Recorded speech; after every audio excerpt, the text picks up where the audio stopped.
शाळा शिक्षणाबरोबर मुलांचं वक्तृत्व छान असावं त्यांना विविध स्पर्धाकरिता तयार करते.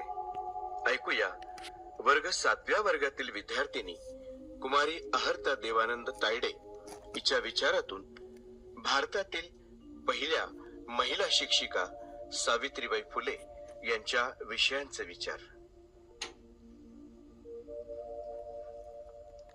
नमस्कार बालमित्रांनो, मी अहर्ता तायडे भारत विद्यालयाची विद्यार्थिनी इयत्ता 7 क मध्ये शिकते. जात नाही पात नाही मानव सर्व एक व्हावा. जात नाही पात नाही मानव सर्व एक व्हावा. शिक्षणाने बुद्धी जागे, शिक्षणाने बुद्धी जागे. भेदाचा अंत व्हावा, भेदाचा अंत व्हावा. ओळखलत का? म्या सावित्री. आहा, ती सावित्री नव बरं का, जिनं आपला पती यमापासून सोडून आणला. असलं बोलत असेल तर मी मानत नाही आणि असल्या भाकड कथांवर आता माझा विश्वास बी नाही. म्या त्या सत्यवानाची नाही तर त्या सत्यशोधकाची सावित्री आहे. एका धगधगत्या क्रांती सूर्याची मंद आणि शांत तेवणारी क्रांती ज्योती. होय, मी सावित्री ज्योतिराव फुले बोलते. सावित्रीबाई फुले. आता तुम्ही म्हणाल या सावित्री विषयी तर आम्हाला सगळंच माहिती आहे. माझा जन्म, बालपण, लग्न, कार्य अगदी सगळं. हो, मान्य आहे मला की तुम्हाला माझ्याविषयी सगळंच माहिती आहे.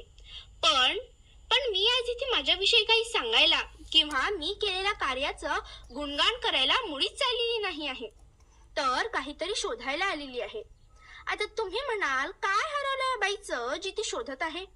अहो, हरवले आहेत माझे विचार, हरवली आहे माझी शिकवण, हरवले आहेत माझे संस्कार आणि हरवली आहे ती जाणीव. मी केलेल्या कार्याची, मी केलेल्या कष्टाची आणि मी केलेल्या त्यागाची. कटू आहे पण हेच सत्य आहे. हो, मान्य आहे ना मला की वर्षातून दोनदा तुम्हाला माझी आठवण येते.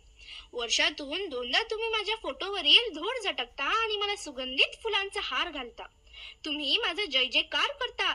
अहो, तुम्ही तर मला पार देवी बनवून सोडता. पण माझ्या विचारांचं काय? अगं मुलींनो, हेच अपेक्षित असेल का मला तुमच्याकडून? अरे, ज्या काळी स्त्रियांचा जन्मच मुळी पाप समजला जायचा व स्त्री शिकणे हे तर त्याहूनही महापाप समजले जायचे, या अबला स्त्रिया जर शिकल्या तर त्या सबला होतील आणि मग आपल्याच डोक्यावर त्या तबला वाजवतील, असा धाक त्या काळातील तथाकथित उच्चवर्णीयांना वाटत असे. म्हणूनच की काय आम्हा स्त्रियांना शिक्षणापासून वंचित ठेवले जात असेल. पण अशाही परिस्थितीत अंगावर दगड, धोंडे, माती, शेण सहन करत मी तुम्हा आयाबायांना शिकवले. आजची स्त्री शिकली, खूप शिकली. पण संस्कारांचं काय? अहो, संस्कार काही कुठल्या दुकानात किंवा बाजारात विकत मिळत नाही, तर ते आपसुकच एका पिढीतून दुसऱ्या पिढीत संक्रमित होत असतात, रुजवले जात असतात. आजची स्त्री विमान चालवायला तर शिकली, पण साधे घर कसे चालवायचे हेच ती विसरली. अरे, नवऱ्याचे म्हातारे मायबाप वृद्धाश्रमात ठेवून नुसतं फॅशन म्हणून फक्त कुत्रे आणि मांजरी पाळायला तुला लाज कशी वाटत नाही?